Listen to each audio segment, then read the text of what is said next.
A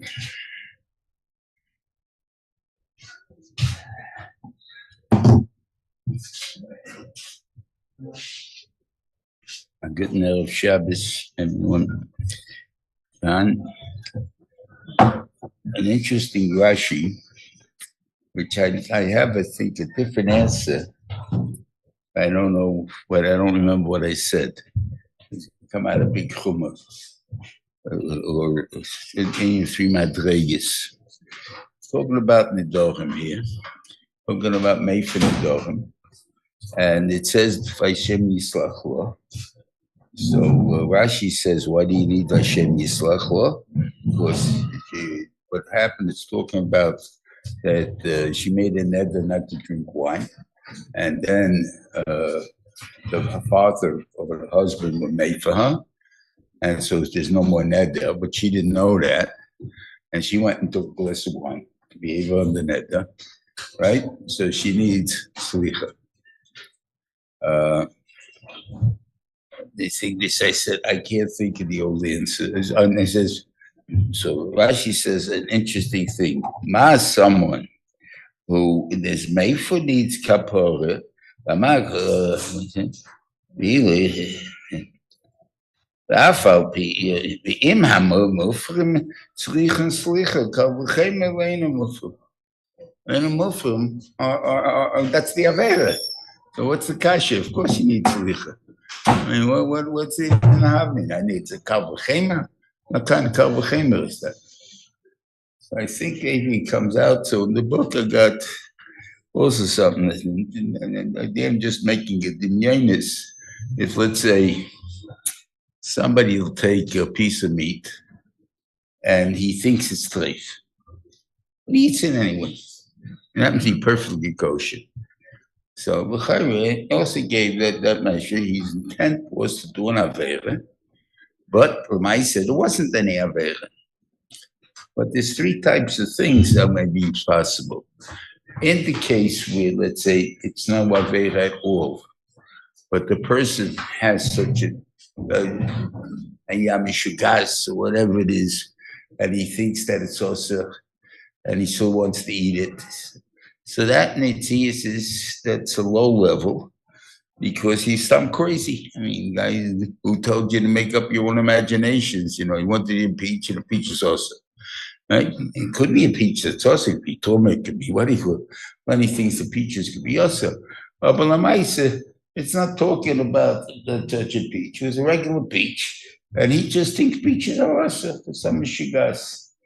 So because of that, he has to have a kapara. So maybe yes. I'm saying could be. That would be step one.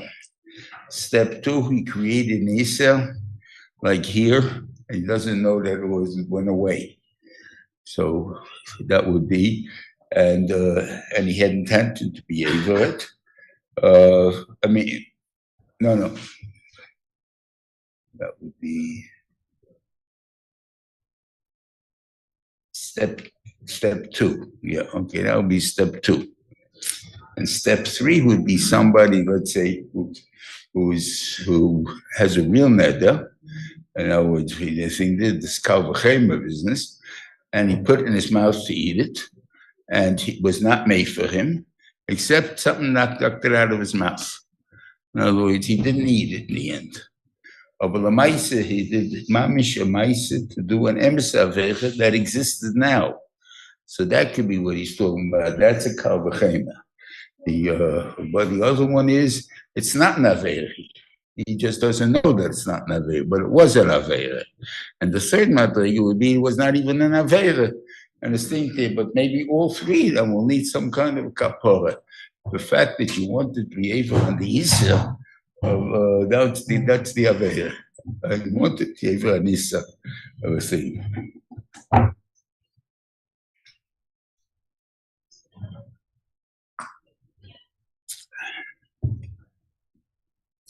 Okay.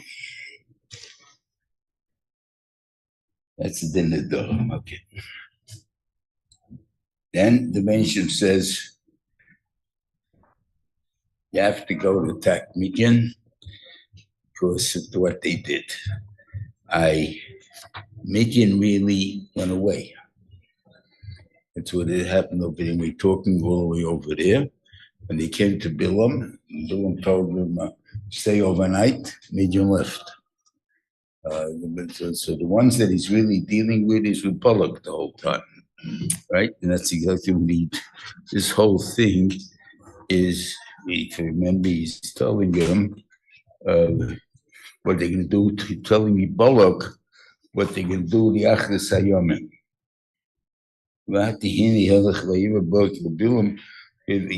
He said, "By you and Bill Bullock, I told you, but I'm going to give you an atheist." He's talking to Bullock, right? And that's what he dealt with. Now, it's very possible Bullock, obviously, he did because Cosby Basur showed up as one of the Zionists, so therefore they called their old ally or old enemy, whatever you want to call him, and said, we got it saved from Bilam, let's get to work on it. And he did it. And so why were they saved? Because of us. Right? Now he went into the Yonam to know that Midrashim are not facts. And that they could be facts. To say that they're not true, that's not what I mean to say. They don't have to be true. The purpose of a medrash is to teach you a lesson, not to be a historical fact. So over here, what was not we saying? Why did he not want to kill a Moya? Because of Rus, right? Who is Rus? Because Rus is Eglon's daughter. And who is Eglon? Eglon's Bullock's son or grandson, something, or great grandson, or somebody around there, right? Bullock was not even a Levi, he was a Midiani. Beginning of the said that it says for Bullock, Melech Isahi. That time they picked him up, they made a treaty between them. So the whole thing is not true. What's this whole business about? I could think I can't have no answers, but I'm saying because the medrash is not important to tell you facts. What is it trying to teach me? That I can't answer. I guess this point was that this nation does save people because of the safe. He needs something from them, the Achis Hayomim, so he won't destroy them now, even though they did the same avera someone else. And I always they say because of their kids. And you have such a thing, don't you? By Moshe Rabbeinu even. It says, Vayaki Enish, by the guy he killed. This is what he do, is and stopped over the future of this guy and saw that nothing, that is no one's going to come from him of any importance. He killed him. So I'm saying, you see that there's a point that if you would have someone of importance, he would not have killed him. So therefore you can be saved because of the future. And the Rebbe will do that also, not only a human being. But the Rebbe Shmuel, if he has plans for someone, he may keep him around. He has his you have working backwards. No, can I have us forwards also? No, it's me that when we give birth to somebody, so I have a schus that because I will give birth to him, they let me live. And that's what I'm saying. So that would be something here that would be a lesson. Okay. Anyway, you go to war, and they come back with the women. Okay. Rabbeinu gets very upset. Like, how can you bring the women back? These are the ones that will be available. I mean, the battle you with them, with the men, who caused you to die was the women. So he says, so how would you let them live? So it's funny. So what did he have to do over this? It's called Isha Yudas Ish. To kill, first of all, one of the things you do leave over the top normal battles. Attack a city, you leave over the women and the little boy and little kids. Now, we all know that the sinner can be taught to generations. Doesn't have to be, what do you call it, releasing us to the situation out the soil. if Amras always kept teaching to the Arab kids in Gaza, these Jews are bad, you got to kill them and everything else, there's going to come a time they grow up and they're going to try to kill us.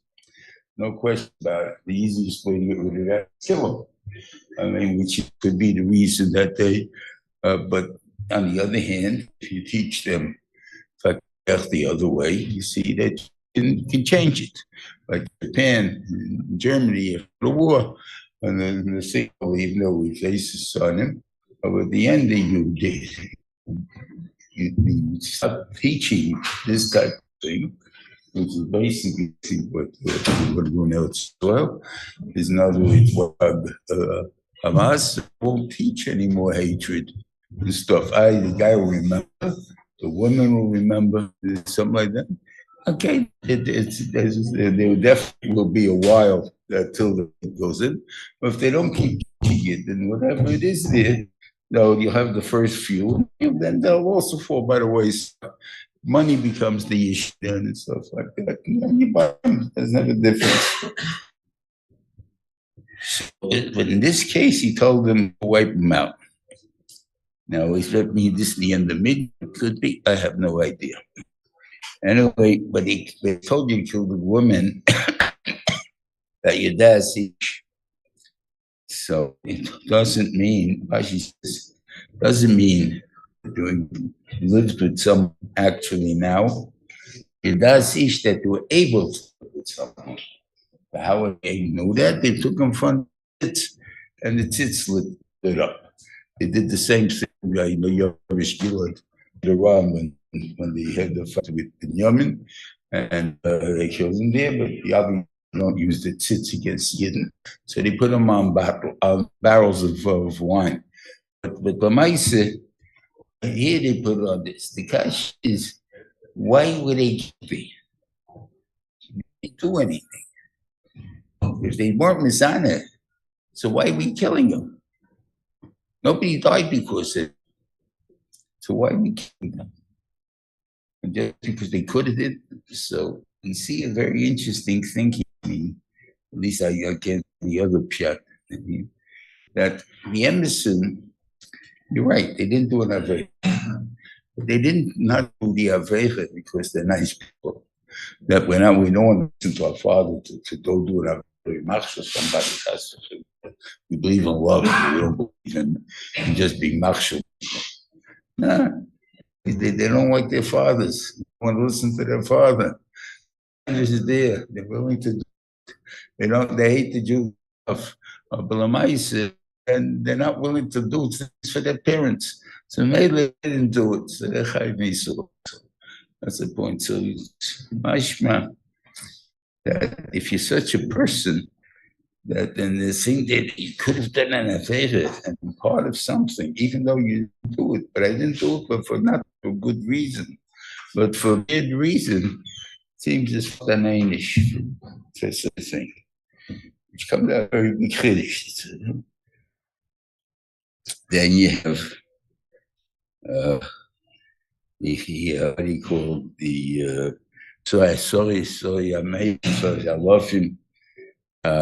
They came to Aiken the David, which is very interesting. I mean, I'm not a soldier, so I can't think about it. There is definitely a question you have by the beginning of Kiseitse, by Fastaya, to war. By the fact that he kills, he loses all his, I guess, the things that stop him, his inhibitions for all chatoy, not only for murder. So now it comes to rayas too, and stuff like that. So also we're talking about, I guess, when the guy's actually killing something that they told me you're not allowed to do this. And some, is it Shaykh Bisman as a too or not? I don't know. I remember hearing stories about the Second World War by the Chinese, when the American soldiers were in China, a lot of Chinese, so they would use them for target practice. In other words, they bet one to the other. You see that Chinaman about 2,000 feet away, see if you can hit him. And everything over there, something like that. In other words, why? Because life was cheap. It killed a lot of people, so it's very hard. In their time, it was probably, I mean, in one way, they had a better, I guess, when you get rid of the disarmament treaty than we have. Now, if I don't know what scientific facts they had there at that time, but you have sheeters that hold that the Migdol was a spaceship, stuff like that. In other words, so they had propulsion, you had superpower, you had atomic power. Why are you using swords? What kind of crazy armor you have? You want to kill somebody? You got to look them in the eyes and stick the knife into his kishkis. If you can't do that, don't kill. Don't go to war. It's the simplest way to stop wars. Because it's not such an easy thing to do. Okay, can't say. And in such a war, maybe you lose the thing. You shoot somebody, you don't even know he killed anybody. That's the thing, though. The difference. I don't know this to be true. That psychologically, you have all these guys, mass shootings. You know? And guy doesn't know what he's doing. I mean, killing people, he's such a cow with life. You see there? It's a reset button. It just didn't reset it. He doesn't know how to reset it again. That's all. He plays these machines, and it looks like he's really killing people, and he kills them. And then at the end of the game, he pushes the button, and it's reset again. He starts killing again. So they just somehow it didn't work by my resetting here. But as far as he knows, but he doesn't see the mice of the tzich. He doesn't see it. So if we throw a bomb, the guy don't see what he killed. Even though they say that the guys threw the bomb in Hiroshima, they went nuts in the end. Because he killed 100,000 people. I guess he can't not become nuts. But the thing that was the thing. So, but if you had to stick a knife into somebody, and it's pretty clear that you pierced all sides, you feel it, you know what you did, and it's close. So maybe then you don't have any union of. But you see though that by armies they do rape when they come in. What do you call it? It's a mission. The army comes into town, called like Kahane Shabir at Tameim, and think they why they come. And they find goyim or visit or something like that. That's but an army comes. It's none either because it is the point of an army, I guess, is to build up the psychological superiority of the invader against the people that are there. So once you're doing that, so then one of the ways of putting something down is like have complete control over you. I can make you do whatever I want you to do, and therefore they can make such things and do such things. So it could be that's the reason that it's done. But anyway, that's the normal self. So they come back and they want to bring a matone, they want to bring a kapore to the Mishkan. So when they want all these things, all the gold that they had from the payments that are made for luring for schmutz, that's the stuff that they donated for the thing. And a little bit more than a half a kilo of gold. Okay, and now they asked him, why are you bringing this kapora? And he said, did you do a maisis? So what are you bringing it? The machshava they had. You see, what was the machshava? At that time, you're killing, you're not in this, obviously. You're still thinking about other things, even though you're killing someone. Your life's at stake. Somebody's fighting you back. I mean, even though they didn't know one got killed, But the mice there's somebody, as people say with swords, why are you thinking about things of anything there? I can't understand. So I don't know, but I never was a soldier, so I can't understand. But there is somehow this let loose of all your inhibitions that can sign that you think about these things. Comes along a Kohen, and here's a summer point to understand how many true metals are there. Now, there's a lot of true metals, right? No, they aren't. There's only 7. There's ones that are metal, Azov, Kesed, Nechoshes, Barza, Bedil, Eiferus. And there's 6. 6 of them, so 6. I tell the 6, not aluminum, not, what do you call it? They're not metal. I wouldn't eat them metal. They feel like metal, they sound like metal. Metal. I'm not going into halachas of them, but the differences are between them and other things. Like a tefillas came with the rice and not the rice and stuff like that. They are made, there's no, these are ores. Otherwise, there is a thing called gold. And this gold is mixed up with other junk. I got to get rid of the other junk. And I land up in the end with a piece of metal. Right? Aluminum is sand. In the sand, there's a little piece of metal that you can't feel, you can't see, you can't know. In us, there's also metal. So, you know what I mean? So you make people out of it. You have to table us also, whatever it is there. So I would assume that that's not halacha metal. It looks like metal, we table it. I assume it's only the Rabbana, as far as I can think of. The rice is only these 6 things. And the thing over here, so it's is not glass, is because it doesn't absorb. I mean, whatever the chalet is why we need tefillas. Why you feel it, but you don't burn it with a fire to it. Okay. And what he said to them was a very interesting halacha, but Rashi's not here. There's a Rashi somewhere. I have a offhand, I don't remember where. That tells a very interesting halacha. Let's just take Matthias, and I'll tell you mice about it. In the end of Pinchas, not in the end of Pinchas, just before the Korbanos, when Moshe Rabbeinu asks that his children take over the leadership, so the nation tells him, no, giving it to Yeshua, but Yeshua, to cover your families, like Rashi, L'fnei Elazar Yamid. What is it? The wrong page.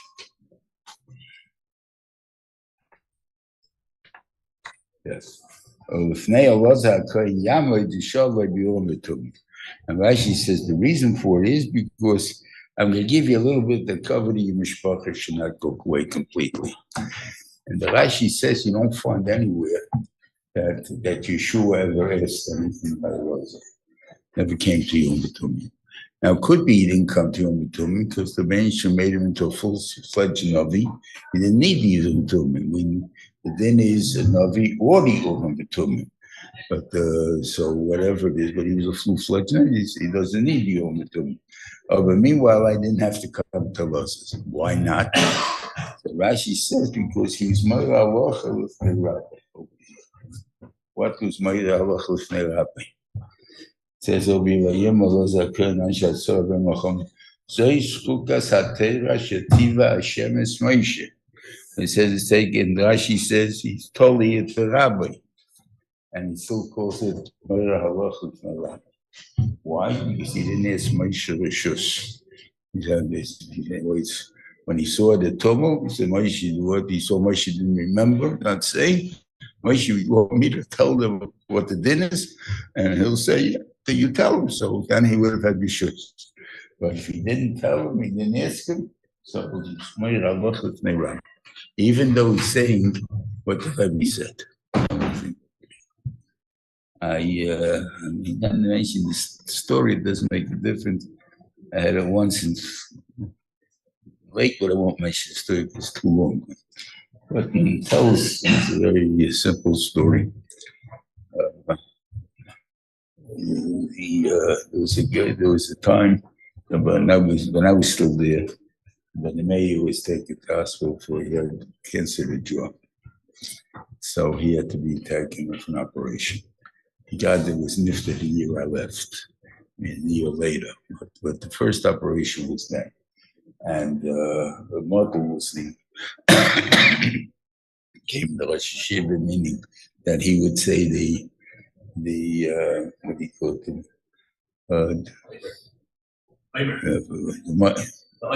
Suicide, right? Say the suicide, right?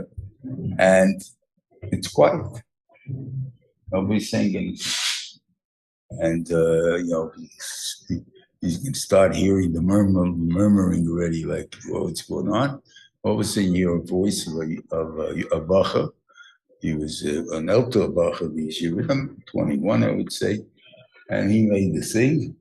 And everyone asked what happened. Probably a bottle forgot. And this guy got up and he did the thing. This guy became a very choshev guy. And this guy became manayel of a big institution later. And he had a flat tire on the Jersey Turnpike. It was killed fixing. I have just a story, right? But it was a choshev guy. I don't know. That's what I'm saying. Okay. Then the Meshach tells Moshe, I want you to count them, Abuz, and that's the animals and the people. And I want you to give, the funny part is, well, Chiddush came out over here, not in Kairach here. What my Chiddush is, told them how to divide, right? Counts the division. This amount, this half belonged here, this half, this is simple, basic mathematics, addition, whatever, and subtraction. Take a number, divide it by 2, you know exactly what the half is. No big tashes, no big titles here. Right, so what was the point that they had to count? Tell me the number, and then he divides the 500, which they got to give to Lazar Cohen. It tells you exactly how many he has to give. And by Levi, you give 1 out of 50. He doesn't tell me. It says take 1 out of 50. So they said the same thing. Take 1 out of 500. Right? It's no big deal. I divide by 500, divide by 50. What's the big deal? Right? So obviously, what's the difference between the two? The stuff I give to the Kohen, that's Kodesh. That's holy stuff. That's Truma. That belongs to God. Or just there's no God in this world, we give it to the Kohen. The second one is like more or less like a salary. We're paying it. Once I knew this, he said, it's very clear that in Kairach too. Like Kohen, it says, the Haggadah Shetita Li V'choni. And the other one, by the Levi, it says, Chelav Avedascha. What does it have to do with the thing? The Rambam used to say, it says, still says, like you say, the Rambam says that in the end of Shemitah V'Yevil, that Lo Yishev Levi B'Vad, what do you call it? He says, HaKoyanim Halviyim. That's where he ends off. But out of all old Rambams. Okay, so my shlo shtickle teher that it means dafke kehanim. Kohen works for God, so Kohen works for God. He gets God's chayvus. He doesn't start. A Levi is a salary. A salary you work sometimes, you don't work sometimes. That's coming on. It's a regular salary, so you don't count. So the Shevet Levi lives only time. When he did the Franco Rambams, so they came up and put a vote over there. Kohenim Behalvi. They did. And the first time, I don't think when they first came out, didn't even have a Malamok. The second editions, the third editions, they found the Gilsa somewhere in China someplace, and they put it in. But what about all the other Rambams that don't have the Vav, right? It says there's a big reason for it, because it doesn't apply to the Levium, that's why. Last thing was the difference between a Kohen and a Levi, the Levi is Hashem. I'll tell you, both want to work for God. And I'm not belittling anybody. I don't mean anything in that sense. But one guy goes into it and he says, God, whatever you need, I'm here. I happen to need a chief bottle, whatever they want to call him, dishwasher guy there to do the thing.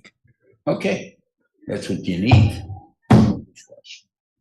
Right? Another guy says, I'm oil kach. You give me a 12th grade, I'll take the job. Anything less than that's not for me. And when you're giving Tanoim, I'm working for you, God. I'm willing to work for you, right? But only on certain conditions. That's a Levi. Not that has nothing to do with the conditions of Levi. I'm not talking about Levi. But that's what he means. That's a salary. That's a job. I have an opinion on the job. If I'm taking the place of the Reuven Shlit, then I do whatever is needed.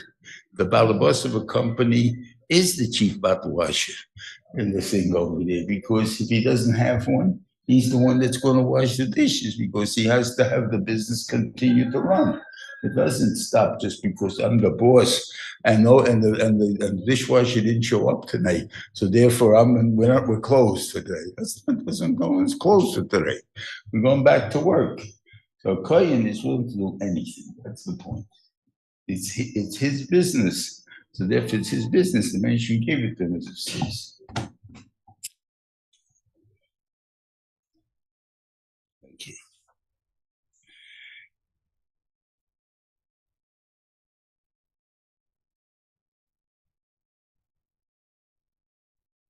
Then as Mikna Rav Reuven God. This came out, just trying to think of it, how he said it.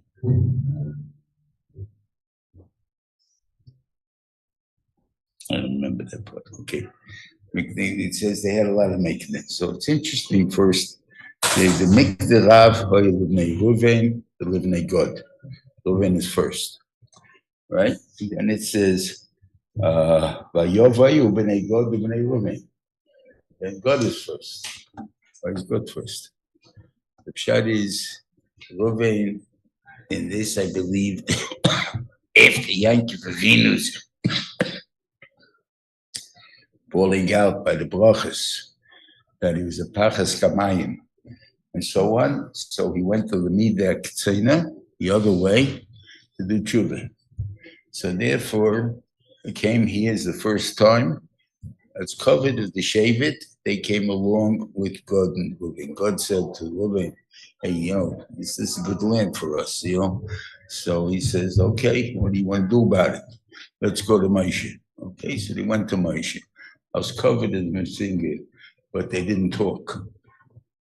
The ones that talked with God. This went on so right, like Tvayre. The Dvaira calls them in the Shiur's Dvaira,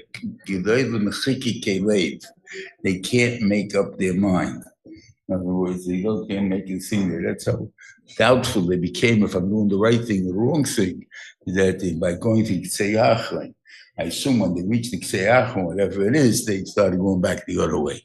But whatever it is.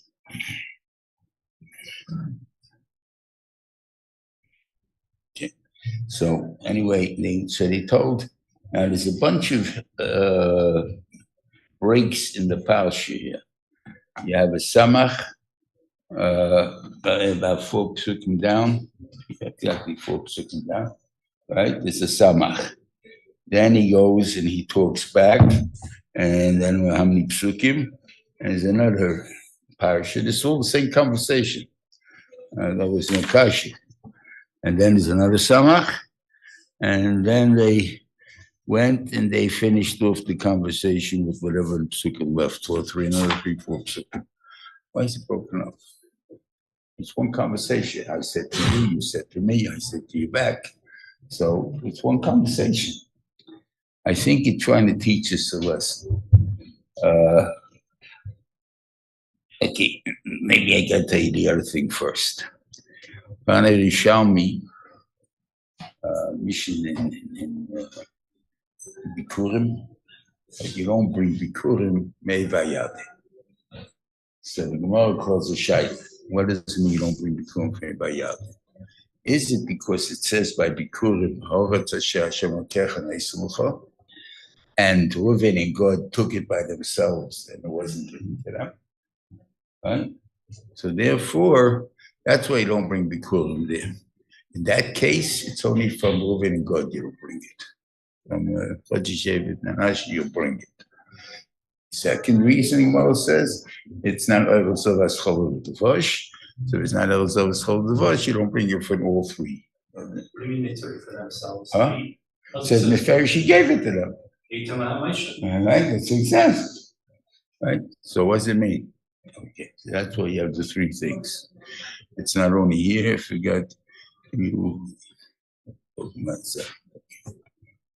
Okay, so he says the first part was when they requested the land. How did they request it? They requested this land is good for sheep. And we have sheep.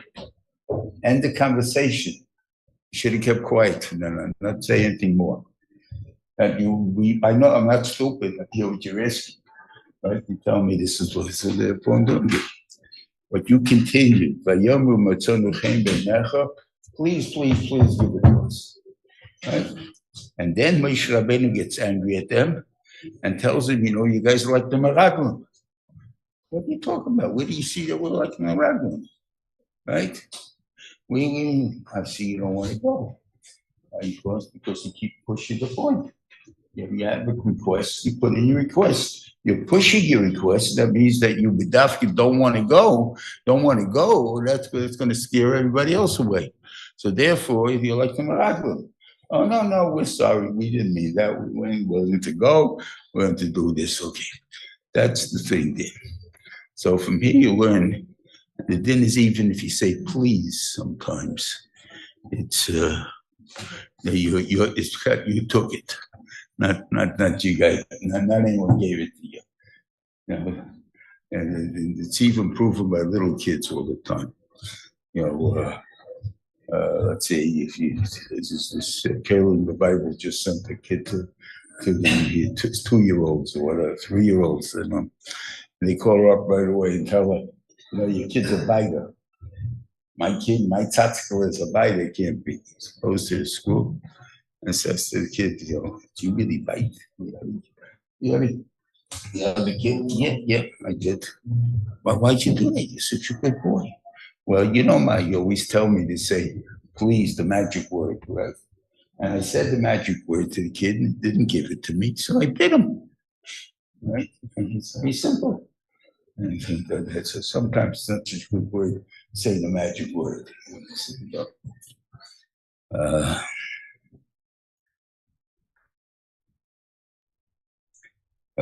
Yeah. So this is the idea, and this is in a lot of places like this. It's also to say anything, it's a nice dvarim or whatever you call it, where you're going to give, cause someone a sudeshina mistapekis l'baylim is gezel. I didn't get it. The guy got a package. I remember these packages.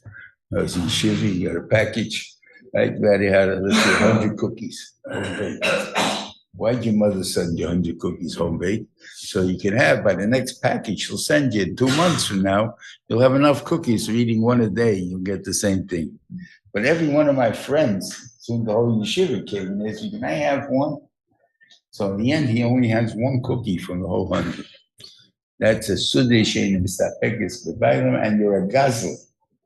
And the Rambam says it's very hard to do tshuva on that because nobody realizes you're a gazel that he gave him your rotzen. This applies to anything and everything. There are times in Stokke, times other things, unless it's an Indian occupation about Stokke, but well, maybe you make the call, you get more money. Right? If that's your kavanah, I can't make the call. Because if the only reason he's going to give me money because he's embarrassed not to give me because I made the phone call, then I'm a gazlan.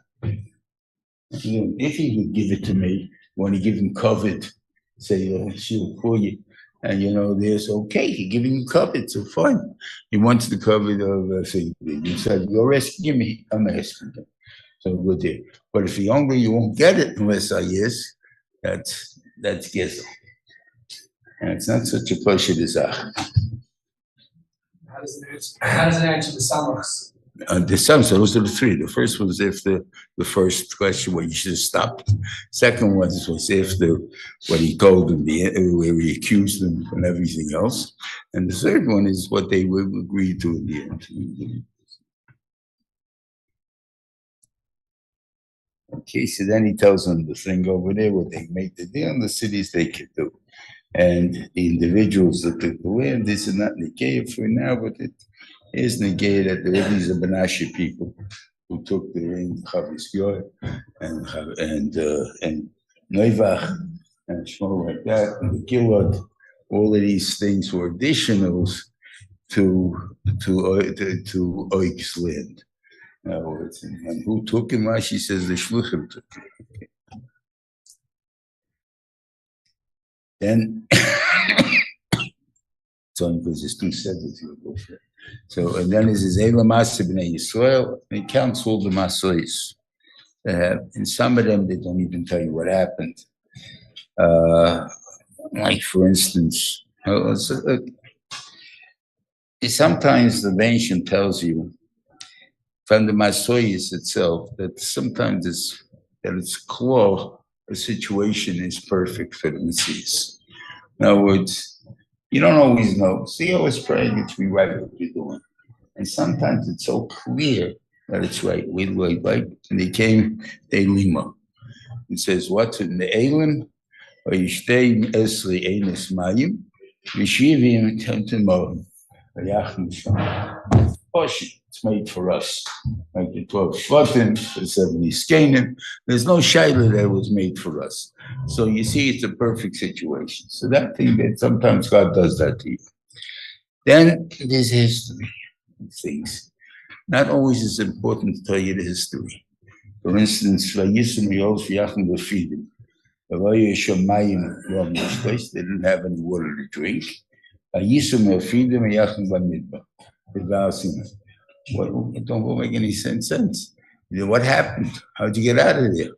Didn't tell me Moshe spoke to hit the rock, and he spoke to hit the rock, and I mean, we're still around. Obviously, they got water, right? There's this thing though. That's not the issue. But you should know that it was a milestone in our history what took place over there. So something you do research on it. But I don't have to go into telling you what exactly happened there because not negay mice. And the same thing goes, like you have changes of Loshen a little bit, by the Meraglim and by the other thing, and it keeps going down all the way down. Where Aaron dies, again, same thing there. And then it tells you the Vishbak Knani, right? And they came, but it doesn't tell you they beat them, didn't beat them. On the Geya, it's telling you another milestone and this thing over there. And then they finally get to Elvis Moyev, and where Moshe Rabbeinu is going to die. Okay, that's the Muhammad boys. Okay. Then it tells you within the Chlukas Horetz. In other words, that when you went in to capture the land, you have to capture it on the nas to get rid of all the Avedis and all the other things. You can't just let's see what happens. It's not the way it develops. Now, it could be. I don't know. In the history to go to say they gave us something over here that you see they didn't capture everything, that the reason they didn't capture him for the Nation left him.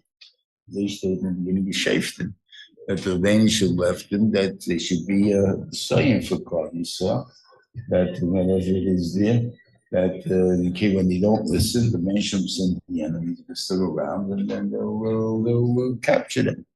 So the Nation kept it for a reason. It wasn't the point that that we didn't do it. That's what I'm saying. So I don't know if it's a time on them. But there is such a halacha that when you have to do something, I'm going to give you this kindness. I don't remember if it's in Derech Eretz or it's in Kala. I think it's in Derech Eretz. I'm not sure.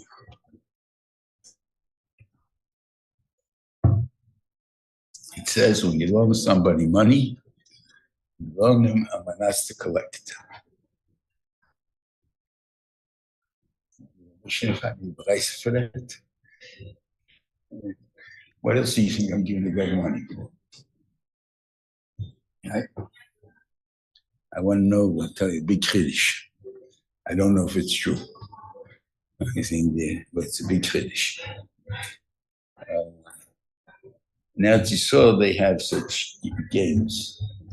We have two gemachs that learn a guy money, and then somewhere again, when the money gets very high, they say, we want the money back. You know, I'm going to give you the money back. Again, you kept loaning me so nicely and all that stuff there. Well, if you want us to be meichel, you take this and this job, and we'll be meichel you the money. So you become an eved. Everything goes there. But, okay, you owed so much money, you could try to do it. I had such a mice. I remember that time. I remember putting them out with the bicycles. But they told me about a guy. I would say it was an amount of money that when I heard the amount, I was crazy. How does the guy borrow so much money? And they know you there. And how do you loan him money? How does anybody loan a cradle bag money? I mean, he can't make it on his own, even to support himself. You want him to pay you back yet too. How is he going to do that? So why do you loan the money for? So you have his brother loans him money, his father loans him money, maybe his kids loan him money, right? Because they don't expect to get it back. So that's not called it. They give him the dignity. I'm not giving it to you. So if you ever pay me back, I'll take the money. It won't be a shayla, I was meichel you and I can't take the money anymore. But basically, I'm not for your money. Don't call that a loan. It's not a loan. Every young man has thousands of dollars of loans. They don't owe any money. They mean kick up. To the father or to the brothers, they don't owe to anybody. That's not called loaning money. You loaned me money without the intent of collecting it. So if you loan me money without the intent to collect it, it means you were meichel to me. If you're meichel to me, then it's my money. Then you can't bother me anymore about it. I want to pay you, I'll pay you. But I don't owe you anything. If you loan somebody money, it's a manas to collect. If you don't intend to collect it, I never got an answer back from them if it ever happened. Nice. A long time ago, but I told them to go tell them that this price. Something like that. See what they'll do.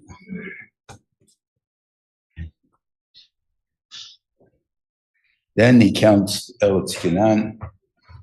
Exactly, it is. You have different maps. Israel is a little skinny state. Right? Baruch Hashem, you can put a lot of people into it. It's not, but the Maasei, it doesn't look like a very big piece of land to me, right? So, according to a member of the Rosenberg, so he was a scholar, so he used to do a lot of work on these things. So, the Tzad was somewhere way in Turkey. It went way over in the Mediterranean. I mean, that's what the old Gemara Gittin. to what islands count as part of Eretz Yisrael? The ones that go this way, or the one that goes this way, and things of that sort. All because you have a big chelik of Mediterranean that's considered part of Eretz Yisrael, and that's only because Turkey is part of Eretz Yisrael. Now, how that's part of Eretz Yisrael, which part of Eretz Yisrael, I don't have the maps, but Lebanon for sure is part of Eretz Yisrael. So this is thing for sure. So those things we're not even counting about. And what to the Euphrates, I mean, this is that over there. That the pshat is this, and then you're talking over schools of Syria also. So it's all part of Eretz Yisrael. So exactly, I don't know what is part of Eretz Yisrael. But whatever it is. But it was enough for the thing then. Now, again, he points out that Menashe is not always servitude to Ephraim. He had the same thing. The guys who they had to replace the wilderness Nesim died in the Midbar. Right? So he had to have a new Nesim. So he has like this. Yehuda, this a kash no one picks up. I don't know why. Right? Let's see. Elishmais Hanashim Lamate Yehuda, Kolavin Yifune. Lamate B'nei Shimon, Shmuel ben Amihud. Lamate ben Yamin, Elida ben Kislein. Lamate B'nei God Nosi. So you have Shimon is two things wrong, as what he called two things. He hasn't got a word Nosi, right? But he does have B'nei Shimon. Right? So they say, why wasn't he Zoichet to the Nasi? Because Moshe Rabbeinu was still upset with them, and they only had 18,000 from the thing there, so they didn't deserve the Shem Nasi. Okay. All right, so then there's three of them, and Kolev is Anonov, and Shmuel, what's his name? And the other guy is supposed to be a Lidod. He's supposed to Elzod is supposed to be, so he was also Anonov, and therefore they didn't put the names Nossi by them. Okay, that kasha is. But the only two that don't have the word B'nai is Yehuda and Yamin. They only ask that question. Why don't they ask that kasha? So I'm giving you a sign this. Okay, that the Bayis Sheni, where was it built? Where was Yehuda? It's called Yehuda. It wasn't called Yisrael. It's called Yehuda. And the land of Yehuda and Beniman. At least when it started up, they got like more land later, right? How do you get Yehuda and Beniman? It belongs to Yehuda and Beniman. Who the rest of the Jews live? Oh, I don't know who this thing. No, they were Zoicha for Klal Yisrael. The first, each one was Zoicha for their own Shevet. But they, I represent my people only. I said, no, we are representatives of Klal Yisrael. We happen to come from the two Shvatim that are going to be that land for everybody. And that's Yehuda and B'nai. And that's what doesn't say B'nai. Okay? Zionistic, I'm like, what can I tell you? How come Reuven's not mentioned? Huh? Reuven's not mentioned. Because they took already the land.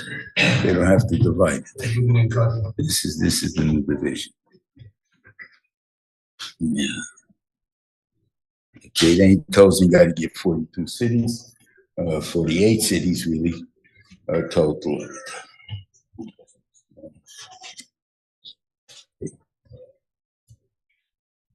He talks, I'm not going to talk about the Mikla. The Mikla, as you see, that's basically anything killed by what we call an accident. It's not an accident, it's carelessness. Killed by carelessness, it's not a thing. Okay, now we get the two big things I said yesterday on the B'nai Menashe came, and they tell Moshe that you were mitzvah us to give a chelik, slavchos chelik to his daughters, and we got a problem. If they get married to somebody else, what's going to be?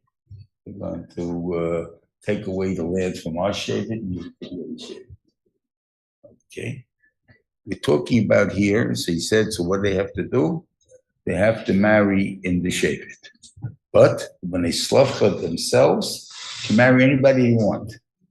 I recommend, they should marry the shevet. Okay? And that's what it said.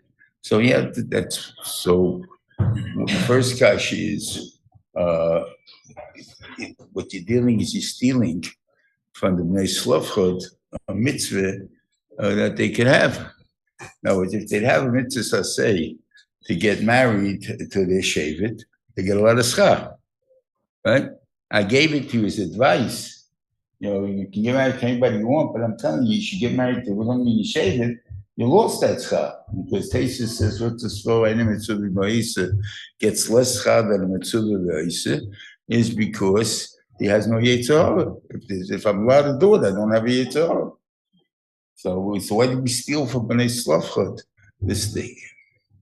What happened when the Yeshiva said this was somewhere in 1972, somewhere around there, 71, 72, I'm not sure the year, but one of those 2 years. And it was a stock crash at that time. And if you want to have an idea of what the stock was at that time, it went from 900 to 600. Now I think the stock is over 40,000. So if you want to understand that, you know, how much money it is in the stock market, you have to understand from 900 to 40,000. Okay, this is it. So at that time, he said, back then he said, no, the Benishim was trying to give a more schar. In other words, using the same sort of tastes, meaning what? You have a yetzer hara. So where's the yetzer hara? The yetzer hara is here. If I tell you it's only an eitzah to do it, you don't have to do this. It's an eitzah. An eitzah? I don't have to listen to an eitzah. Right? And I listened to an eitzah, I get a lot more schar. What was the eitzah there? Chazal tells you how to have a portfolio. Right?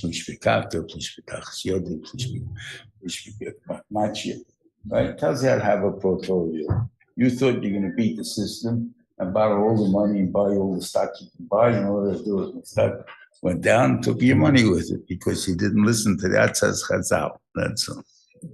That was the shmuz at that time. Okay. Then there's a second point here that this is only for the first generation. In the second generation, a girl that inherits money can marry anybody she wants. Right? So the shevet anyway loses the money. So what's this paid on the first generation? So I want to time it like this. You have, when you shvatim meet, you can have a town that'll be surrounded completely by the other shevet. Right? It's the end of this piece of this shevet's land, and it jolts out into the other shevet's land. Okay. Afal became one of them in Hagim and the things of that town. It's well, they shave it. Right? So the same thing, the first door is what set them in Hagim. In other words, once the Fry Menashe had this in this area, which is called Chelik Menashe, that is the minhagim of Menashe is done over there. Nobody else's minhagim. Every shevet had their own minhagim as far as tefillah and other things went like that. You have to do like they do. You live by Svardim, you daven Svardim. You live by Ashkenazim, you daven Ashkenaz. And the thing over there, I can't just daven what I want and stuff like that. They want to say privately, I may be allowed to because I'll get mixed up over there. It's okay, but for the Yomid, for sure, you can't daven. So therefore, I'm a chayif to have these things. What sets it when they first took the land? Afterwards, it goes over the different shevet. They have to do like the original minhagim. They can't change the minhag. Well, right now it doesn't belong anymore to Menashe. That doesn't count then. This is called Menashe's land. That was why it was the first generation only. That's why. That's why I hold it. That was the thing there. Okay, this is it. Good Shabbos, everybody.